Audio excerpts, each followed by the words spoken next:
Atalo fatu le ngang fa lolo ila mai mo mai foi Samoa. Le nei tu la le fiafi le fa iwa tiute mga luenga. So es 4 minute le tu la lima le nei foi asonga fua matango fie. Le lofa malanga le le tua wa tatu taunu mai foi. Le amatanga le nei vai asa fo. Wa tuana ia tu foi atu vasa le lava yaso sa tatu fenga ye fi au tiute mga luenga. Ia va aftai le tua lona lofa malona le o tatu wala fa mai le amatanga le nei vai aso. E le tali tonunga ia o lo manuia me uma si o tatu atunu. Pa ia mamalu o Samoa i ona tulanga whalupea. Ia mai mamalu o whal tala lei, malu whal atunu. Te nane mamalu whal malo, whatalofa tuele ngang whal alo. Tatu po kalami fone nei, ia o le whatala noanga le tatu malo. Ia malau TUSITALA ina ia longa puiali i tulanga uma talanga me uma tupu mai le taimi le tatu whainga malo. Atalofa tuai le nganga lo ia, Samoa nei matunu mamao. Ta whai fia o le rarolangi o lo mo mai el tatu whatal tanonga le lei. Ia, taun whainga le nei i le presa le tatu malo. O le no whanga tu tonu o lo toa iai whaamtalanga me uma tu atuai whaamtalanga. Whaamamonga, whaiunga me uma le tatu malo. Ia o mato whaatasi fo le nei aso ma le pa ia mawalunga le tatu au TUSITALA. Whaatalofa tuai le ngang whaaloalo. E fio mai matala mai au o tato mafuta. O nei mata upu sa whai wina i le fontanga ar kapeneta i le vai aso na te atu nei manatu e wha longo na ile pa ia mal mamalu mawalunga o si o tato watano. Mua ua tofi aina nei le tato lo ia na te taua vea tiute o le lo ia sili o le sa iai i le whaawawina mai le nei no fo inga na luma na nei na tua na nei o le asololo na te nei na tofia alo iai ia le fionga ia maunga precious chain ia vea malo ia sili e taua veina tiute o le lo ia sili se ia mae o na whaatino ina le whaasalaunga alo ia o se tasi na te tau veina fōi nei tūlanga tau aloa o le tātou malo. O le aso sfuru tolu o Ianuari e ana whaiwi nai le au nanga le fōi sa vea malo i siri le tātou malo. Na fionga ia sua e lena Warlock. Ia mai e le whai titi ai le nganga e whaonga ai le nei avano tāua. E momoli atu ai le whaftai tele le tātou malo. Ka peneta e meise pūlenga le malo. E moli atuai le au nanga a le fionga ia sua. E le tu e tau wha matala ina fo i lea tama wha nau o le tunu. I ona fo i whaivalo filima i ama me sa ngafa tau li mai nai. Le tau tua ina a le tātou ofisa o le lo i sili le tātou malo i nei tau sanga i tele. Whailu leo e whai mafonga tāmo moli. A le mia marka peneta pule ngā le malo. Ia e moli atuai le nganga whaafitai ono le soifua au auna. Tau tua malo, ai mai se fo i ona whaivalo filima. Wai umalmanui ai, mea sa ngalu e ai mwha ui na ilan tau tua. I le aso sfuru tolu o le masina le nei. I le auta singa ar ka peneta, ua firfiri ai, le fionga ia maunga precious chan e vea malo i sili. Au wha ngā solo aita ulumanga o le firfiri ina o se tatou lo ia sili al tatou malo. Pen sirfia al tatou atunu se tasir nei o tūlanga a lo ia. Ia matulanga mawalunga e muli ta i ai le tūlanga o le fautua ina o le tatou malo i tūlanga whal tūla fono. Nga whatauli mai nei le fautua ina o le malo i ona vaenga ese. I le wafa whenga iai ma le panemene, ma le whamsinonga, taina ne mata upu umalava. E tūlai mai ini ese ingo manatu malangona i tūlanga whal tūla fono. Ma e sa tā ua tele ai le au nanga le fionga ia sua, e le na Warlock i nei tau sanga i tele. Ma e whaaftaila na au nanga i o le ua a ngai mai le nei taimi, ua to e sa iri se tasi e tau a veina tiute. Ia o le la ua tūlai mai le fionga ia maunga precious 10. Tofinga komsino sufainga wa mata ona toe whaasala la wina nei fo I tofinga le tatou malo. E taunu mai le tatou malo wa maea ona whaia isi o tofinga. I le tūlanga o le whiwhiliina o se tasi e tau o vea fo ile nei tofinga maualunga le tatou malo e ala I le komsina surfainga e ngafa o mamata upu fo I wha. Surfainga I ni mata upu e le o manino e le wafa whenga iai. O le ai ata tau o tangata te tōtasi. Ai meisi se fwoi le pui pui ngom tau po e ngai. I matanga luenga o rofe ngai mai la tau. Pei tai o le mau o le whainga malo whitwhilia. Ina ia iaile I o enga mau maututu ma le I o enga tāla whengai. A le whainga malo whitwhilia fau. O le la ua toe whasala lawi nai le nei awa noa. Ma e te tala fwoi le awa noa mo I la tau sa apalai mo mua. Tala fwoi le awa noa mo I la tau e fia apalai tūlanga fau. Ma te tala lewa noa so se tasi lava. O le mamalu o le paia tama whanau o le tunu o lo iailo la tu to mai a tu toa. Tu langa o whainga whaavai, tu la whono. E ngafa tauli maina mo I la tau e fia awai ma fia avea. E ma tu langa ko msina o surfainga, te tala lewa noa. Ma le whaua mata na whaasolo le proses. E la tu le tatou komisi o la whainga luenga le malo le whiunga te tifono. Ina ia whaasolo taurumanga o le whaasala lawina o le nei awa noa tāua mō le tātou tino.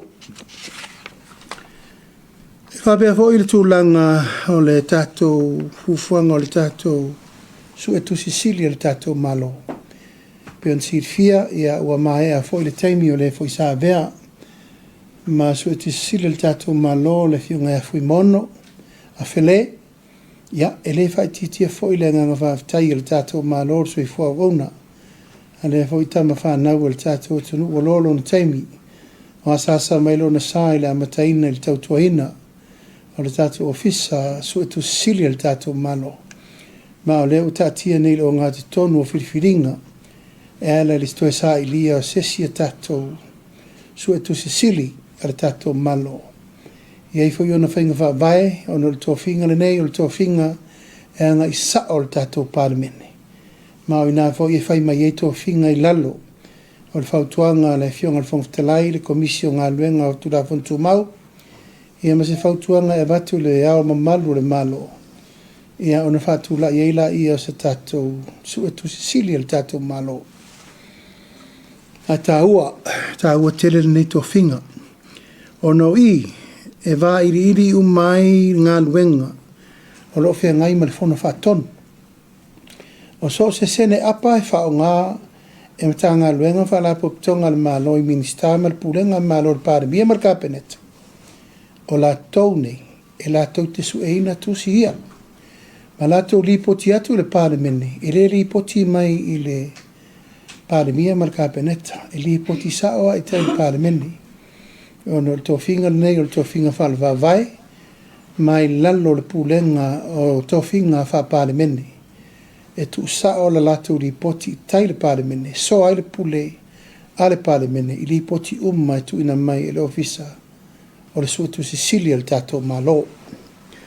Tolu o lo ua whanga solo nei le tāpenaina o le whamautuina o le tato ofisa o le fono I mulino. O lea e whaanga solo le toe whausi o le whaavai a tō le motafono. Pe on sirfia na maea o na whausi le whalefono fau. Pe tai o na whaavai ua mai tauina te tau na whaise ngā luenga. Lela u whaile ngā luenga a toa. Mai te lelo na suinga o le ufatu langa ai le whaavai a toa le me mawholafola le a si mati le. Le tū o le whalefono I lunga le teimine nei. O lea ua toe whaamalosi, enforce, upgrade. Ia matula I se tūlanga, ia aua nei toi a fia inisio. Whaafita uli ala I mana e nae, manuti o sima ma me wapena. A toi foi masuinga o le anga I atu I tonu mawhafo. A me se foi tūlanga o le whaalau le leia atili, o le fufuanga ina ia malu pea le tūla I mai le whalefono. I lunga o le whaavai lea. Lona lua, o lea tau pule nei o le masino mei lo na whai unga e mai ai le ofisa o le fono whai tūla fono, Legislative Assembly Office, ma lea ua fuafuaina tapena lona umusaina i le taimitonu o le tatou tutuatasi. Ma ua whaatulanga ai le tapena ina o le toi tatala alo i o le fono usu i le mota fono le palemene, ma le ofisa o le fono faitula fono. O nei whamanianga uma sa tatou mau me le malo Australia sa latou whil tatou falfono. E mesi fo inisi o paanga na toi ala lofa me le toi fausingo le tatou ofisa. Ona ua maea o na fausia le falfono ai le iwhaia le leile ofisa e tua i le mota. Tauna whai po tu fono le leile no whanga e fio i le whailo tusi le fono mo no ofisa. Po tu fono, library, archive, me umawa pena e tauna mautua maupopo le lai whape umsa nei i le whai ungo me ngafua i le tatou tutotasi.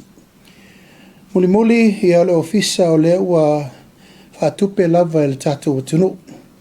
Peon sirfia nei tausanga e tele a o le taimi o tatou malo longo le fono. Ia, ona tauanga ila i o le paiema le malu o li imta mai te i whai pule whai le ti tono whale ie. E le i mautu se whale le lei e a ngā i ai le taumawhanga tipo o le lobby e tua i ai a li imta mai te i whai pule. O leo mai ana pasi al kabineta, whaatupe lava i tatou tupe whale o leo, lua tesi ma le valu miliona. E toi fausi ai le whale sa motele, toi whaatua i lava le whale o umar na whaingoina le lua whatasanga kalapu, lobby, mo whai pule o le tatou palemene. Ma o nei tau whainga uma le ofisa le fono, lobby whai pule, ia ma le whaavai o le tatou motofono. O le a whaamoe moe e umusa whaatasi uma le taimi whaamanatu e le tatou tutotasi. Lona wha, ua amataina nei le stala o paiema le mamalu Samoa uma i Samoa nei matunu mamau. E lātou te fia teu whaawhainga luenga lātou tupe le tatou valele. O le vai aso le nei wa te tala aloa i ai le tatou UTOS, pasir ka peneta le vai aso le te atu nei. E whaanga i oi lo le tūlanga i le paiema le mamalu o Samoa. E fia teu whaawhainga luenga ma fia vea oe. E te shareholder tatou valele. E lua tatou valele le tapena e amata il tatou whamoe moe. Ai ono ua tele le mamalu o le atunu o lo ngā solo mai. O le lau te whasisila lo i atu ai, Samoa atoa, Samoa nei matunu mamau, o le ua tatala le avanoa. E fio mai ai, e whaamau whailonga ina lo swafa, nu umana la whanga malau tupe. Pe lava ona whaatala u latu tatou malo, lima se lau tala e amata, ai pule o ele alulunga. Ea, ona whaatulanga i leo le awala o lo o tau mawhai e whaile tatou registration online. Ina ia mawhai po whea lava le tu o le lalolangi o lo e iai. Le stala, malafo mai lau tupe le teo ngā tupe, mawha maua i loa, lau i unite ua e teo whawhai ngā luengai, e leila loifo lima se lau tāla, o le tātou te amatai. O le wha moe moe le nei Samoa ma lau tāpua i mai. Ia tātou lima whaatasi uma, el tātou company valele. Peon siri fia, talu main tātou tūtua tasi. E le o longa lava o na tūla i le tātou company valele i le mea e te tau o na iai. Na e sila le lei le Vasa Pasifika, pe o fiti le nu me le tasi le lātou tau mwhainga. Ai sea, o lo mautu whainga whaavae, le leitu la fono, li mataita ina i le awala e te tau, o na whaatula iai investment whape nei. E le te tau, o na whaatino whaaporkiki, e taun whaapine ma whaanga ioi whaapisinisi. O le lau tapa aire po ia malma malu o Samoa uma. O ai e fia whai sea le tātou vale le tatala le avanoa. Ma o le wha moe foile nei, ona o le atina e au ngā mo tātou uma. E le ngata i Samoa nei, a le pa ia malma malu o Samoa lo lalampapa au i atunu mamau. O loutou sao lea i amanu vau. E le ngata i na whao ngā ai le awala, a whaingo fiei loutou malanga mai. A wai e le upu lea, wai e lau sea le tātou vale, o lono winga. Ua e pule ina le tātou vaalele ini vaenga wa iei o shea i to tonu. O le tūlanga le e veai o e ia mawhai sa whanga ia po o le shareholder i tonu le tātou vaalele. O te whiwhi lava e whailo atu. Te tala le avanoa Samoa uma i nei atu no mamao po whiale tafo le larolangi la tātou tu e tere noa atili ai le wha mamla maina ma le awala i le vai aso nei o la atu watu wai e le UTOS o te manatu e tauno mai le UTOS e wha malmalama i le tunu le awala a le ua pa sia cabinet le awala wha tino e lor wha moe moe le tāpena ai a tātou company va lele ia awal wha moe moe mo le malanga inga i le ea. Lima ia tātou te langona whatasi i le nganga panonoa. Ia ono le tuua i o le malo i le fionga ia Honorable Leuatea Manu Rinko Presau. O le fo isa vea ma Minister Kapeneta i le nofo inga na mai nei. Tulanga masani i le tātou malo o le momodi o le nganga whawhatai. I ona tō sauninga malona tō teimi e momodi ai le whaalo muli o le tātou malo. E ala e le ngata le seleni mo lona sa. E whapena foi na ole o le whata lona pusa. Ia matulanga o le awe le tanga vai le malo. E whai ma whaalo longa, ma whaalo longia. O lana fo iso i fua o ona mo le tātou atanu. E vea nei tū la, ma tō le wha mai senga le whaletua mana no whaalo. Ia me se foi le tū malo sa whatalua. Ia ono le sa auto whiri mai foi nei tau sanga e li ma vai atu. A wale tau tua ino si o tātou atanu. Talo e au tau ola o whangota, nei po ise si o tātou atu whamaunga. Ia e el taltanunga, ia ua whamanawa le tua, aluenga le fo ia auna hawa upu whai o malo. O le me murimuli, ia o le aso lulu le sa malanga tua i tutuila mamanua. Ona o le Laaulia whaapitoa mai na fionga i le Kovana City o Amerika Samoa, Lutena Kovana Marwhainga Malo, Presidente del Senate, me ser whonwhetalai im tutuila mamanua, mātou teo atu ona le ausia fo e tutuila mamanua. Se tasi o whainga fau, whaapopo i a lato whainga o iei a warwha le atili o lato sota inga pengata whailangi, internet and connectivity mol fa le leia tili o le lato fa moe moe. Ia, ma le nei fa moe moe le se fa moe moe le titi. Ua awai mai le se tasi fo company la wilol la langi le Kuko International. Sa matu FEILOAIGA ma le Vice President o le Kuko le la langi. Ma sa whai eif so ta inga i le tā ua tele o le afia i fo i o tātou i nei.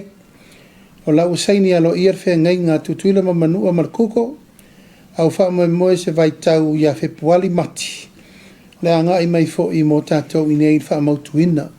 O le wha moe moe, e tausi mai, e toso mai se si ala paipa fau. Mo le kuko connectivity mo tātou i Samoa nei. Ia, o lo tele lava whesota inga wāwāna lata whapea, male talitonunga, o le tele elelei, o le tele tau ngofi ai, o le tele sawa male lei ele au nanga, ma le mafu anga le nana mafu ai o na mātou tu vai tutuila, a toa ai manisi o whesota inga wāwāna lata, i le wāla kampani o lo o lato vaia, whesota inga tutuila mamanua. E maritatou whaalapo pitonga o sota inga i Samoa nei. A mātou malanga ai ma le fionga ngase ata. Minister o mtanga luenga ma le ripursili a Iolupo. Ma le wha moe moe. Ia fausia ni a iainga, marilienga, ma ni mea mau maututu e wha le lea atiri el tātou Communication Services mo Samoa. Siri fo inisi polalme la ama iai le nā ala leo. A leo wa iri tatu ala leo. Mo le sila fia le atunu. O le ala leo le na tatu sauni uma iai fai na whaalu ai le fitus fu 5 miliona. A le tatu malo. E le o tau aveina le tatu malo. Na whai er whai unga le whai ngā malo utuna i atu. HRPP. E aver company lea e whata moe wha private company. Au lau lava tele tunungo, company la po poa ma me wha penei. Tau lava nei lalo le vava ainga le malo. Aisea, o ina e ma wha iai le malo, o na wha tonu wha afi tauli. Tau wha manuianga mo le tunu. O le teimina nei, o le lava tātou te mori mawina. E whai o le taunga tāo tātou so ta inga e connectivity. Ai le o tūlanga le lei mai lava, i le mea wha pe ai. Ua opo sa mo le 4G ma le 5G le aru teimina nei. O lo o mai tauina pea. Le tele o le whaafi tauli, o nei le o sopo loa sa mo le tūlanga. E ngā whatauli mai nai le tūlanga lea. Mai a tonu o le toe toso mai o nisi o wae whaasala lau fau le tunu. Yeah, o tire whai atu le Kuko. Kuko is one of the biggest international connectivity company in the world. O se atunu, o se company sili o na tele. Lona wha tūlangana, o la tau e tirere la tau sao i tūlanga, tau so ta inga i lunga o penga ta whai lanki. Pāua al mele tūri matai le tātou malo, ia maua uma ele atu nuu, le awa unanga le lei, tau ngō fie, toi zauzawa. Ina ia whai ngō fie, ina whai e tātou connectivity ala ia onga, whale mai, wheso o ta inga, o a uma mea le tātou tēnā nau i le teimine nei ina ia maua. Paula le awala au te manatu, e te tau na tātou a ngā ia whaamalia ina uma whaafi tauri le tātou te whenga i le teimine nei. Olam tau pu mo mona antala no ina le malanga i tutuila, ma o sauni le kuko leo mai nei ia whepuali mati. E whaatau nuu mai le tana noanga o le tapena. O le a fufoina foi le whaataratana noanga ma le tātou atoa Samoa. I le vai aso luna lua, vai aso luna tolu o me, a ngā fuai le tapenanga o le tātou si ngā fua. Ma ua tele mta upu whaataranoina ma le whionga le riko vana, lona mua, o le whaamautuina le puipuinga o le tātou security a le whalau whasaina. E mei se re tūlanga o le puipuinga lava ina ia malu i whawhea mo malu i whare Samoa. I le au ina mai o whawhitau di SS. I le teimine nei. Aure e toi ngā tia le tūlanga o lo iai le te le whawhitau. Pea ua tō ba ai Samoa nei. Le loi fo tō ba du sful tangata le tā fia taitang malala. Ua mata na o le whalau whasaine whatau se whepan keke mse se keke pua. Mele walu te minei, u whatau mai tono o whalaloa. O mana u whatonu ina le mtanga luenga o leo, tanga luenga o le laisene pisinisi, tapuni uma whalaloa nei, se i laisene. E le te tau na lato whaia nei a mionga whape nei. E watu laisene whatau ai o loa mo le manuia o lato pisinisi ma mea, a ua lato whatau ai ma o loa e le tala whenga, i masoli al tu la fono. Ia, o tūlanga nā ua manatu aile a moe ia sa taupule lava ma le fionga le riko vana whapea fo i taurumanga le tātou malo nei sa malanga whatasi ma le fionga le riko msina ina ia whaia ia inga whapitoa ele ngata ele paalele ma meo lo whela ua i mai ai ia tūlanga o tangata o mai aso taitasi. Ia le tātou astofias whaleile lea e anga iai le tūlanga o le tātou waa le alu i tutuila. Sa whatara no ina fo i le tūlanga o tātou pēmita. E lava ua tala au lape sa masani na whawhainta i poti leo leo, i poti whalemai. Ia le tātou taisifuru aso fo i lea. Ia ma olo iai le whamoe ia e whaatala tu lava tātou taunu ulmele o le free visa. Pea maali ei tuila. A auia o sa uni mele asa o loto sa mona lua. A wale meta o te pui fo ilanga i le tutu sa umatangata. E watu fo ila vanoa ia a mata na abuse take advantage a isi. O le so sa ma whailo i fia ia ma le whailo tusi au o le tātou forum. Ia foi sa vea ma perestene. O le malo na ru, e na o whaapitoa mai ma te whiloa ia ono le whiwhiria fo le tātou whainga malo fau. Tana noa am whaasoa im tāpu uma e manui ai le Vasa Pasifika. Ma e langona le nganga whaanga i tio le whaavau ina mailo na teimi, ia. E saua i whiloa i ma sa whiloa i whiwhia i le asole nei. Whaatino iai le tū mau o le lango Samoa i mata upu uma e le lei e le Vasa Pasifika mo na taita.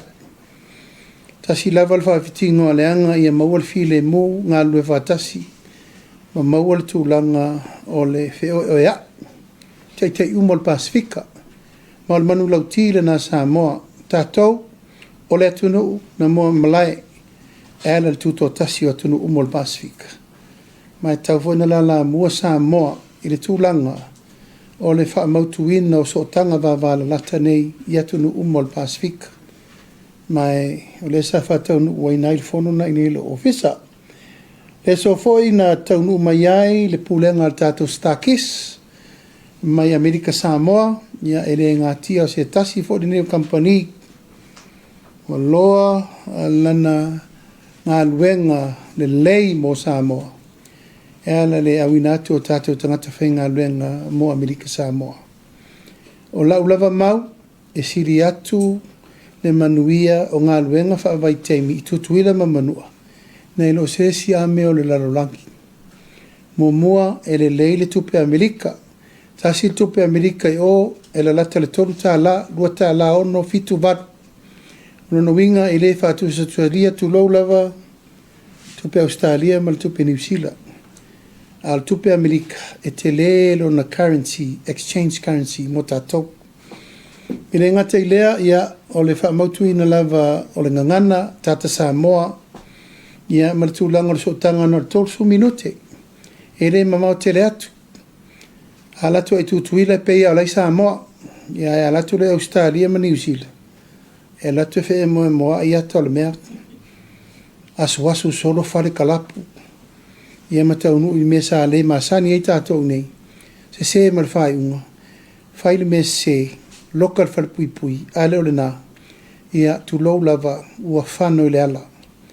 E tau te vai e leila loifo luaso mo tupu tino maali liu. O mantu e whaafo i mali tātou o tunu. Tiutu le malo whautu atu. Ia e meise le tūlanga o le puipuina o le soifua manuia, soifua lau le lei o tātou tangata. Ia, le lana whaiwina i fo i le whontanga le nei aso mal tātou stakis, le nei pulenga atoa, ia mal whaamue moe, whono whapitoa mal kāpenete le aso lulu.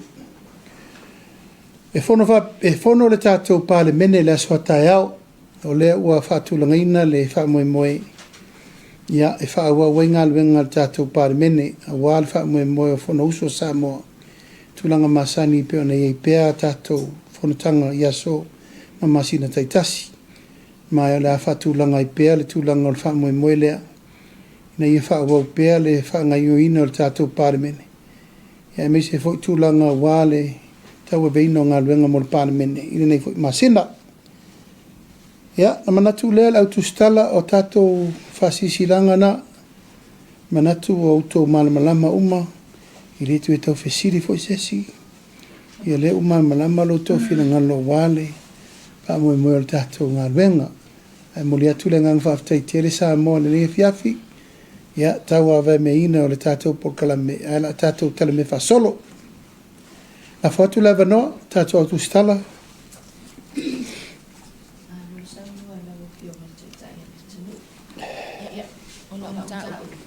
Ile i au fia i lau sau noa ngai le nei. I tū la. Ai o teilo la mta upu wha mole lau fionga. O le tai au ana le lasa fono ai le tu malo fasale le angai lua.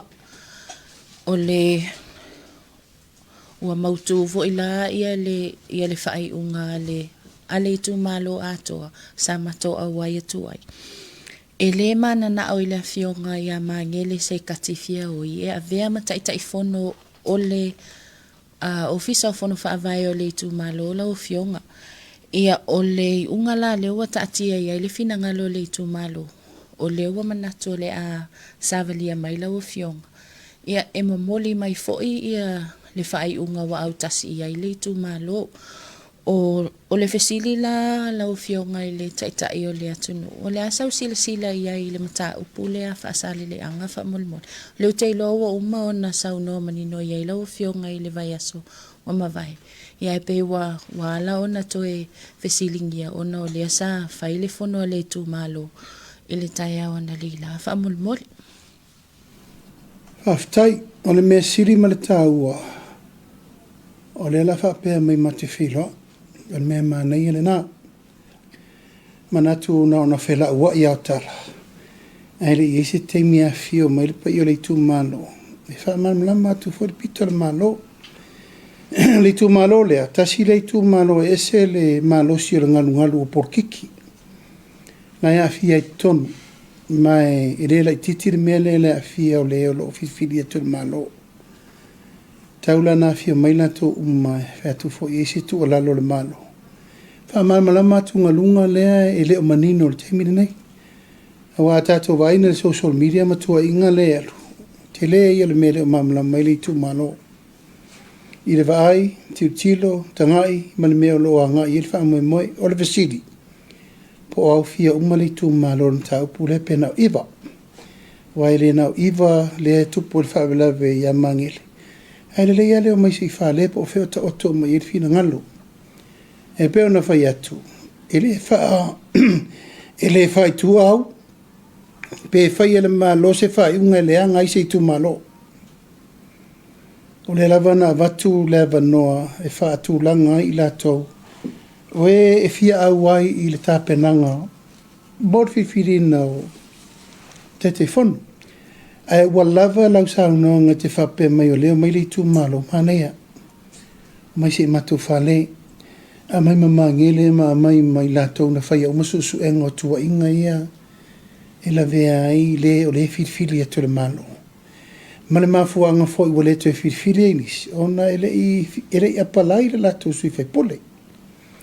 E manino ama malama tūlanga lea. Le fau te vai atu lava i upenga ta whailangi. O la fo e whina mai sa apalai. Ale manea lea. O le a mai lato na whai ele interview. Ma mai ele lato maulanga o le kiri i vātu. Wal wha maunga na mai ele. Leo panels. Ai manea le na tatou ngonai i. O le la fio mai pai o la insalvalasi. Wa pe whapito au ngawha ia iwa le mtau. E no mai la ia. Paula vale o le mea o te mana o turi matai. Aua, nei wha apolo kikia, le wha iungo le taupu nei. Te lo lava o le tele ngalu le alu, o le lava lo lo umai lava sui o le chapipi, ma sui o le fast. Aua umana whair whainga wha vai le vanga wha whai. O le sui, o le vanga wha whai le fast, e teita ia le bloketi. E tau foi lana longu sa ia le pule mamaruari, in whai pule, whainga wha vai e wa watu. Ia. Tati ai la ia i mone nei teimi se i afio mai pa i le tu malo. E no mai le matu whale pa mamalama. Malo whaftai lau fionga i le whamanino nga fo e o le mta upu le tu malo. O le sia o fesili whamolmole lau fionga i le ali PALEMIA. O le tofinga lea o le loia sili.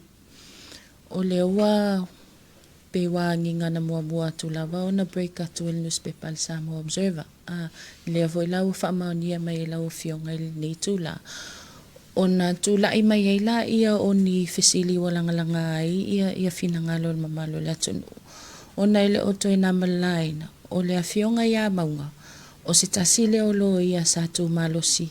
Mo mata upu tau il whamasinonga al vaenga whaupwhai al whatuatua i le atua Samoa o tasi. Le ua tofia vea ma loia sili. O le fasili la o tūla i mai lau fionga. Ia, po o le a se pe whapewhea o na ensua i lau fionga. O le atu to atasi ia whai unga whai el tamaita i ua tofia vea ma loia sili. Ia ai leo lo o manino lava mai le o toi nā tia foi. Ia lona awai lea i le tūlanga lea i le fina wina. O mta upo al vaenga wha upo whaia o le itofia wha monmoli. O le tofia ina o le loia sili. me se lo teimi o ule te ielm tanga luenga male vaenga tonu le eiti. O le tangata sili o na abe il fatu tuanga le vanga whawhai. A whai te fatu tuaina se tangata o lena tu ma lo le vanga whawhai i ana whautuanga whaal tu lafon. O le tangata na piki. O lona tiute ma le tau avenga, o lona tu tō tasi ma mea, o mea nā tau ia te ia ma le whautuanga sao e tau na mai. Mai o tūlanga whaapea, e re me whai ina e nofo ma piki mai se tangata e te rei lopo oai. E te tau na e mauti no le lei, o le tangata le la mai, e maru ele malo. Mai e lo fo i e sao umana whautuanga e whi mai e te oi. Ma le tangata ua lava i e lo whatuatuanga. Ma le ala nao o whiwhili o maunga. E re se maftanga na nafi. O le tama whanau fo e le atunu ua lola na tautua le malo. Sa iei fo i tūlanga o le AG mōmua. Sa iei le NPO mōmua. Ia e te tele fo i mena te tupu le nā teimi de māfua. Ia o na vāl fo ngā va. Nā rulolo ia whailana ofisa na o ia. I le vai le malo ma le tangata sa tua i el whai ngā malo. I teimi o whaafita uri ma le whina wina o malo. Ia nawa sao no. E re whaila no unofo e maisi tangata o te masar saro i ei. Wa foi le lau lo le tangata le sao, whamaoni, mauti nola na whautuanga le la mai. Sa manui elva ngā whaofai. O leo o se e ma le malo. O lona winga, e le aisa na whautuanga se e ma le malo. Ma o lo ulea tere tonunga. E la vala ai ui eita o lumanga o mea uma. Whamoe moene na o le tangata e whaatua tuaina. E le whainga malo. Sei whamanui ai lau o whionga lea li PALEMIA. Whaaftai lea tua wa te liu mai whanua lau whainga malanga mai tutuila. Ai o le whesili mo lau o whionga. Lea wa mamoli atu le whaipule o vaisingano lua e tau wā mo le whainga palo tala i titi. Ai le ialoa ia le whaalea o ngā ina o lona no fua il palemene. Lau o whionga was fulu tau sanga o avea o e ma whafonga whetalai. E ma whai ona whaamanino mai le proses o le avaenga. Whaamanimole lau o whionga. Ia, nā sao tau si le fia o le aso tō na ina mamoli alo i atu ai. E whionga motu pua Henry. I le vaenga whai. Whātuatua i le tuasa mautasi. Ia, mai e le se fufuanga na whatua tupu nei. Malol pālota, anga i mai sui tuto tasi e tō lua. Mai singano no mela lua. Ma le sui si umu. Na mana na o loe o mai loe e join le bang whawhai. Sa au tau fia, au na ilo na mafu anga se i seto le leile malo. Mai ia iei le teimi sa o le lei whatulanga i tūlanga ia. Ia iei ngol tūla whono tū mau. A whai o le te tūtua tasi, a wai mana o loe sui lau pati, o lo ava noa tūla whono tū mau. Iei o na au lape. O lea e whaatali merifono o morol tato press conference, ia no walore le whaatali merifono le. Arvanga whai whatula inta upu le te fsili ai. Ala wa ia na malama vere I whainga pong sa ele. E le whionga re whai pule lana whai unga. O lono winga a whapeo lono whina ngalo lea. Te loe e ilana whamba vaenga e whaitai au. Ona wanoa ile o lono na fōal tūla ngalo ia. Mai o lo whaatali nei a mai anil tato whono tala noangalo nei tato press conference. Iana iloa wiri ilela ilum tau pulea mo tai au le whionga le whongtalai. A lewa mai ana whaatino lono whina ngalo. O le whina ngalo le tu malo.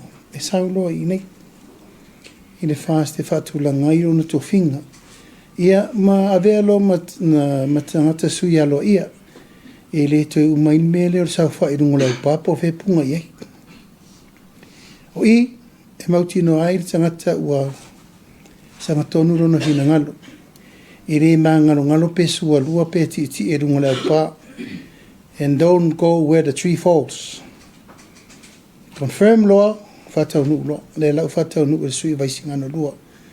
mai o te loa e whaila na whai unga I le aso ta fuel por kalame ale fionga le whangatalai. Whawhataila o fionga, lona lua o fesili. I le tūlanga o le tele o mata upu I le aisa. Po a whiai a matai o na whaia drug test mo public servants, whamule mole. O leo whasolo. Leo umana whasala lau le fiso leo, fiso fuimu, o le whasolo. I le tūlanga o te tele, ia, o le mea te tau na whai. Ma e o umai a tato uma, everyone. Tate o umai ta pe whiura le paruni, pe futi le lauru, pe futi le pu wisu, po ferme swipe pare mea. Ia, o le whamai mora na.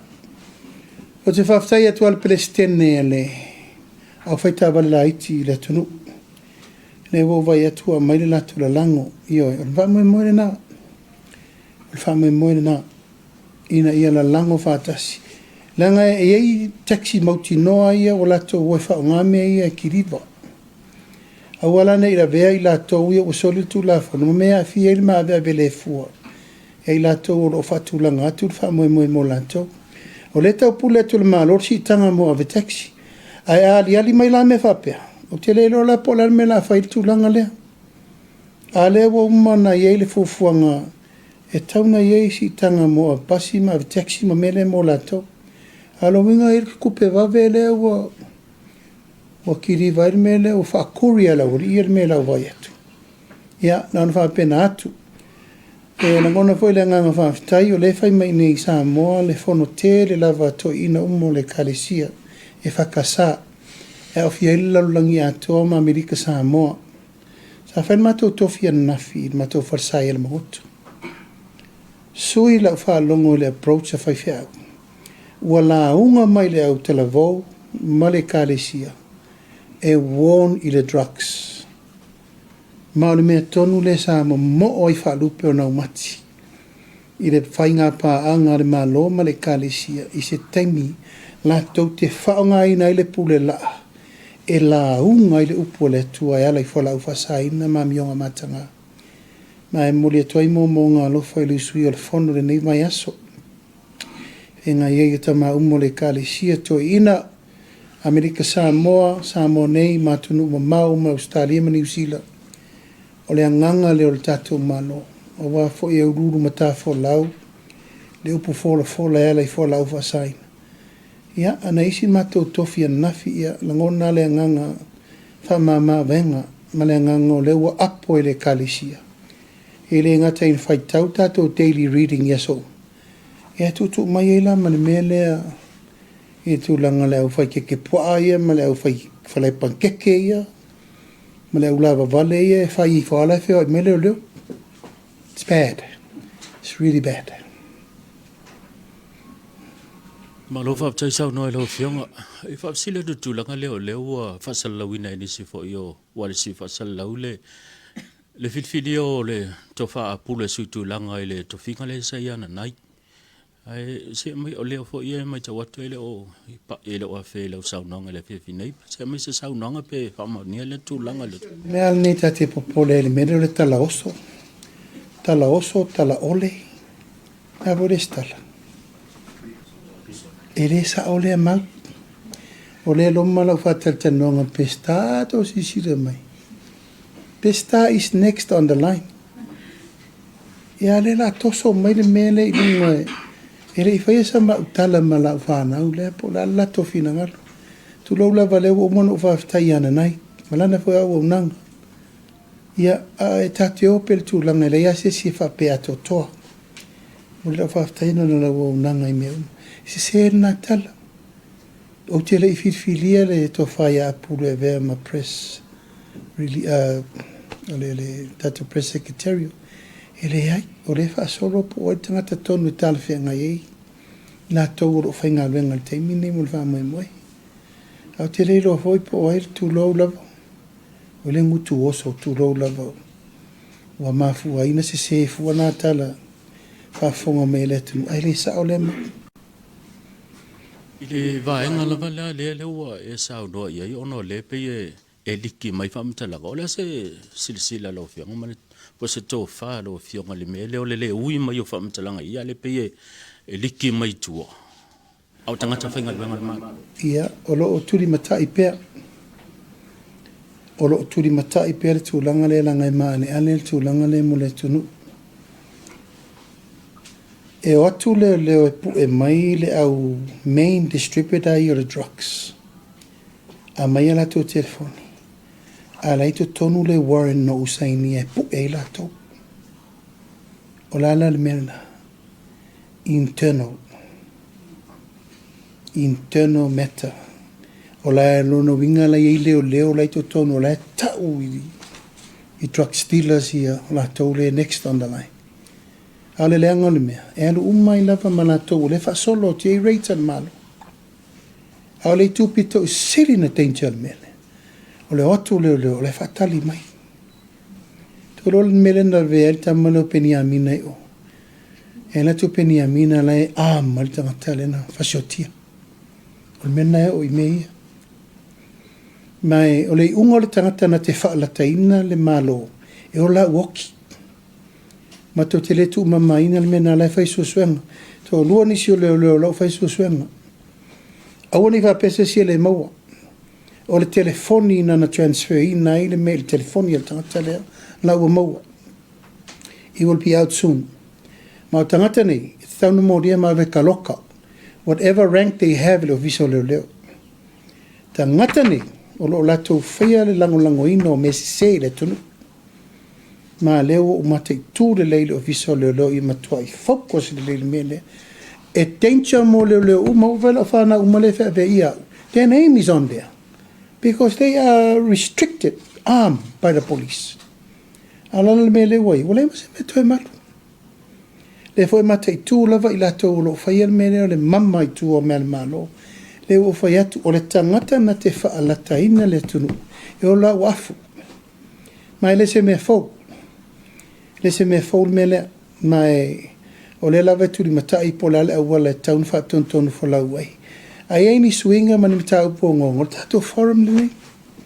Mai tō fisiri e watu lau tali. Whaamamalama, whaamarino. Tasi ai leo le mea saol tala saol na.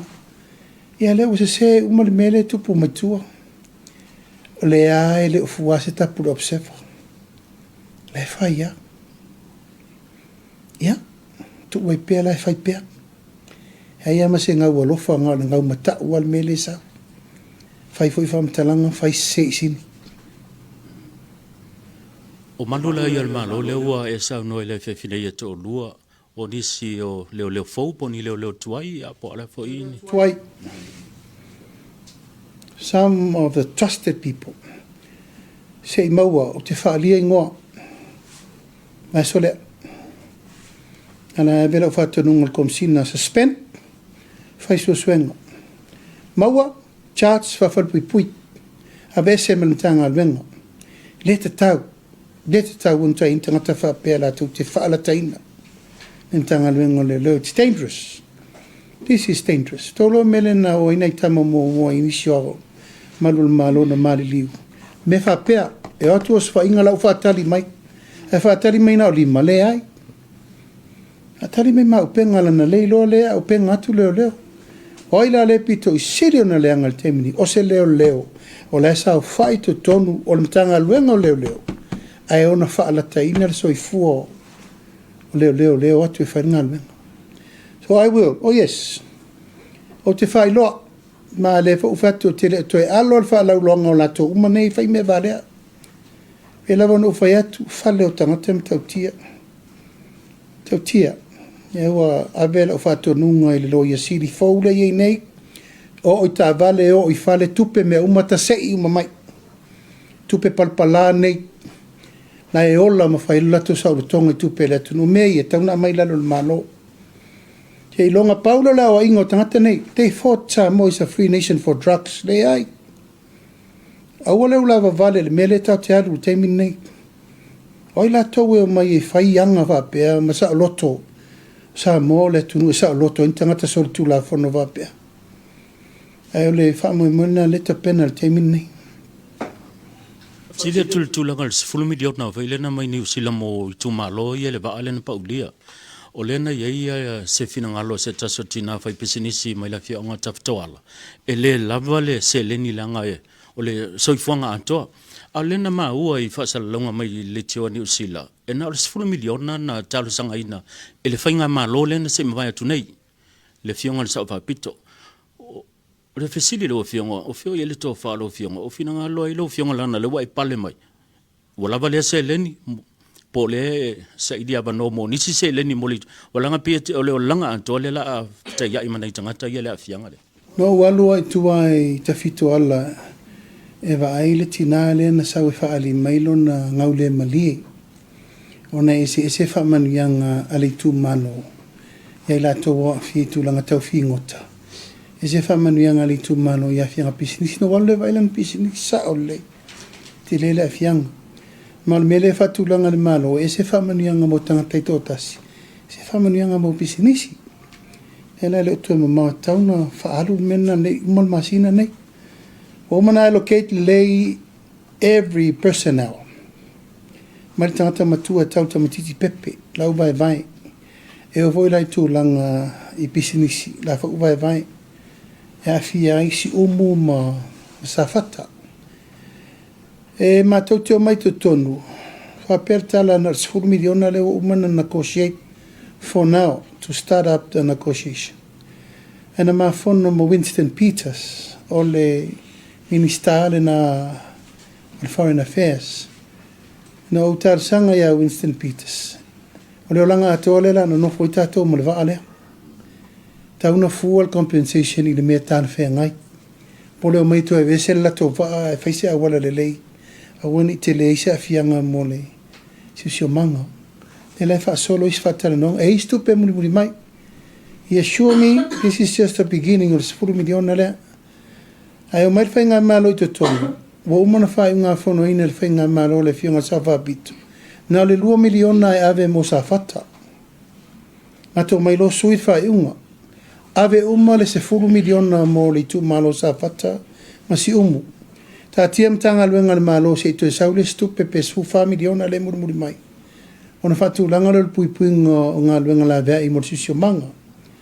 Ai mo taimine nei, fa mua tangata I le mana onga la ia I le taimine nei, that is our priority. Mai fa mua le umma le asina le nei o Ianuari. Ele distributing al tupi.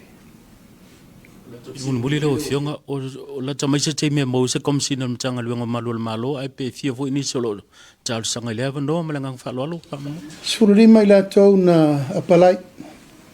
Mai lo fa solo le lo longa te mini o mali lo longa al pisasi. A le fa solo le lo longa al PALEMIA mal ka beneta. Ele le titi to finga le. Ma te tauna mate tu le tu langa sao e taunta otoi. Ala wa umana mai le these questions ale marpeno la to. Ai lo fitu na ia le PALEMIA nei marka peneta e fa tu langa le meta una ye. E tatu talo ia mo stato kom sina le. Ma se tangata en fai ona ia tu la I tau aven tanga luenga nei tai au sa fen mato. No tu whaftai, a vela ua popoing. Awana I ngalo, tanga luenga lea, o le malu o le tunu. Malu I fafo o malu I fale. Nei whata alonga I vai I se siri mea umana asa e le mau komsina mo mua uma, amatanga. Amata mar komsina o leo palangi. Saule rua komsina Samoa ia Alfonso Philip. Saule to fala vetu una salio komsina Samoa. Ya sau yang ngalu asani shusta sau yang ngalu vao sau ya timani sau ya asi play clock sau ya fo ya lo nese sau ya fo tai alo yo ya longo le na lo tuni eleta ta ona fata malas kom sina piki temini ale to vai fesa ele aisa nei sa ta una fai sfuru do su ta sanga terwa ela ta to watu ne to fo le me to ano le me ale to vai se fe pankeke. That's how rooted the mele. Fakasiki ke pua maisa. Paisa, mina tu, leisa ngaluenga na faya. Ne ai se o va ai po la fai unga tauna fai. Ai se au whataringa toli. Ai ai nisi o susu engana mai o awhia nisi o maro o mai. I reto e tau mua alo la ufai unga man mele ufa solo. A mai umai lunga se tato va vailanga o i le e le lei e fai ngā whai unga lo fiufi. A le no mai tau wina, sifur tau sanga te alwaino o mai li poti. O no winga le se mea isi minista mua sailo fisa o lelo na whai al mele. Na ona pepese u malosi le isa alala to mena whai. Wāti reina poroka aisa ala tunu. E le lau tato vai e, o ai le la mua. Sau o le si o quarantine. O ai la mua, sau isi o tiute, sau isi o fea. Leo, mau atu isi si tūlanga tofi o leo, ula aisa uma. Trucks. O le lo loto na o le mea leo tato voi. E la tautonga fiti e tu nei. E tato ona sai pea. Somebody has to sacrifice and start all over again. Le foi mai tau atu le whalea, i se wawai. O leo wa whangota i stangata i o mai tau nei. E le to e tau mua alo le malo. Whale o loa umai ana fie kiria se uma. E watu foi le wanoa le malo e whaia iati na ema me uma. A leo mai tau atu. O ia la le. A o ia mai ita mai tia onga. O ia mai ele atunu. A se wawai le mele e whaini. Le ti o te pasi mai si tae o i tangata o sisiva o whale kongu whai aidu mainga. Ia, o le mela le. O pei o le tano ava. Wa umatate o tano ava sa o eto ine whaitala ma upo le tano ava. A leo kango ava i eisa. E le to e tau mua alo le mano. Whaftai mo lewa noa. Whaftai o lewa maa ua tol te leo. Waenga sa fi fasili e lewa maa e ona e talima e sa noa ye. Tasi alala ta fasili wha mole mole o le kuko. Waenga leo sa tau wanga e tue tutuwila whaftai o le mai tau watu o le amalanga mai nei. Ai o le tūlanga le tato submarine cable. O yese wha moe mo le malo e toi au mai i le submarine cable li lalo le malo. Wa ele ngatanga le malo e o lava i customers o lo complain i le service o lo au mai e company nei e luolo o whatinoa i le whamon. Moli mau o tau. Moli mau o tau o al tato internet. O le ale coverage le Samoa. Moli mau o tau. Ele e whatu e na o se tala. Witness o tau. E ale tau o le mele. Ele uman whatau le teita e uma. Ta uma le 4G ma le 5G. Is that real? O nei le so na o whatonu i naile min staff so ta inga. Na talo le fono whabitoa o mai shareholder ia. O Utos, o le nupi wha, e ma life insurance na Samoa. O la tauna le wha pe le shareholder i. E ma le Vodafone, e ma le TUSITALA. Se mai se tara no po fere ta tier keipo lea. Talo o na wha vael mene nei lua fesu valbua fesu iwa. O tele iwa ai wha atasi wha asui o le PALEMIA i se talo se tupe. O le tato keipo lea.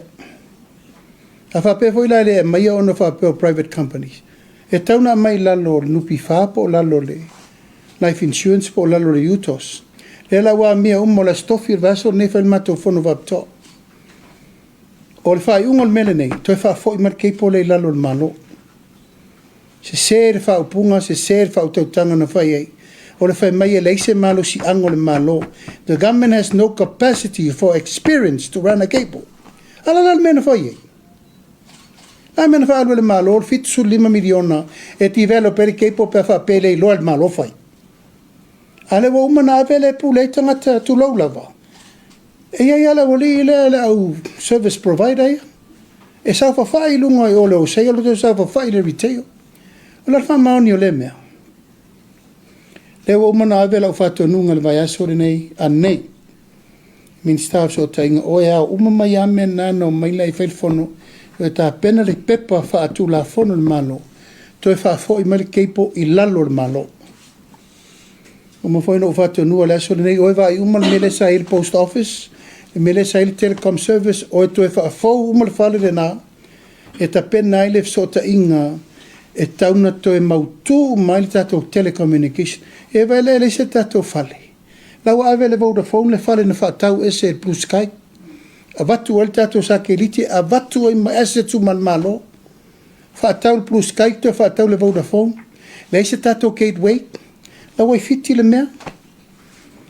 Ai tu sa meme whaapel tato telecommunication. O tau sirfila o tau temini nei. Cyber security and cyber crime should be the first priority in malo. Hoa whau leto e malu tato whamtalang. Alfa mo e moele na e to e fo i mele malo. E wole mele le tato digital TV. Tu low lava. Tau fo into e mai lalo le malo. Fua mai meia o a seta le malo. E controle le malo le tau tala whea ngai ma le lei mo tangata. E le la walu temine o tau a fōtinga TV1 le paying o tau mea o titisa. I le digital TV. Tau mata mo o tau. Ona, tūlanga, bisinisi, private. E a mai al tātou wā. E a whai al tātou wā whetau stau siai. E whapela tau ti tai tere nā rinta puni uma in the lock system. E ta tala i fōre digital. O le anganga te tauna u le malo so sani moto. Whaftai lau fionga o lau fesili whamolmole. O le mta upule i le tōwhia o le fionga i a fui mapu au. E avea masetasi o sui o le komisi o tangata whainga luenga al malo. Lau fionga o le setasi leo mta upu sa tele na fete ina i ai foi i le o le tofinga lea o le conflict of interest. Ia e pei foi ona i le mta upu le fionga i a tui le epa. Ia e mei se foi o lo nalo le sa tula i mai i a vea ma ofisa sili o le mtanga luenga o tupe. Tausanga ua mawai. Lau fionga o le tofinga o fui mapu au e le tai fasilingia mai tala fea ngailo ni tofinga o no anga vaa. Ai mei se foi o to mai o lea foi tamali. Ai pei o le mta upu o langa. Pele ai sila lau fionga o iaise a ia fete inai. I le fionga ia fui mapu au. Ia ai mei se foi i le fionga ia i le sui PALEMIA ia toi lupe wha mole pe mwhai o ni. Ia, moli mau pe o tau. Ia inga te tau no tau sila ia le mele tau vase mele laina le mele po fe ave i le conflict of interest. O le tofinga o fuinpuao. Wana o ia o se tangata whainga luenga o komisi. It's only a member of the commission. O la iai le taitai fono o komisi. Me mo mole na.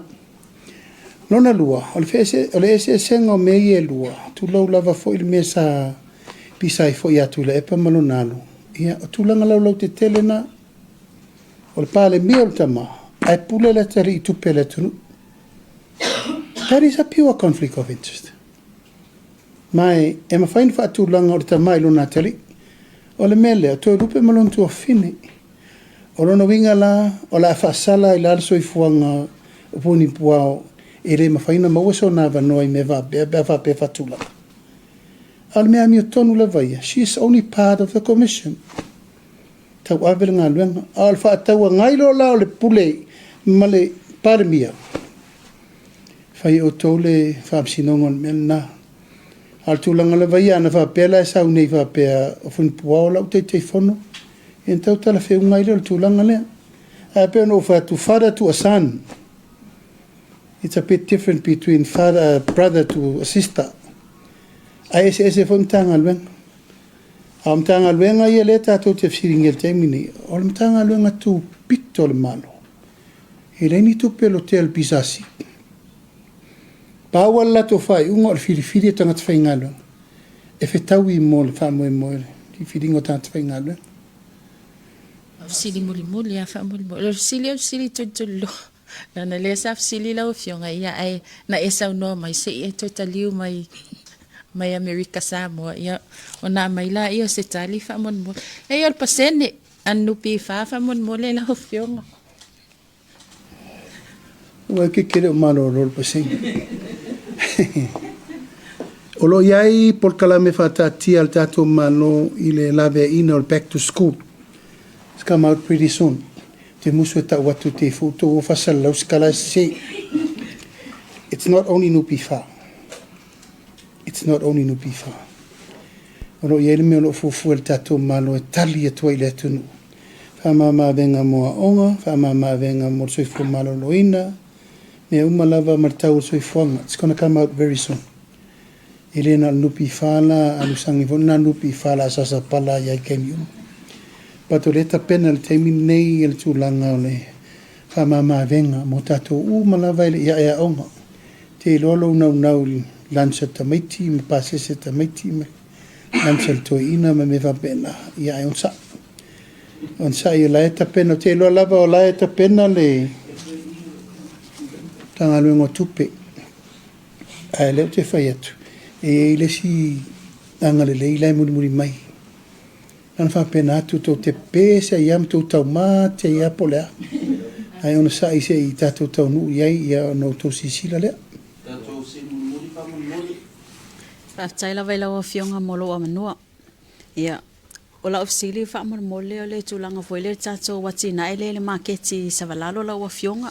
Ia o leo mai tau watu o leo wa amatau na mai ea pe ua iloa se aso e talalo i ele tātou wati na ele wha mole. Mātou whono nei mal minista, mantanga luengo sana si. E tatau, ona mai o io le lei i lātou, le a occupy ina le tātou whale. Awe lava noa ia i lātou wati na.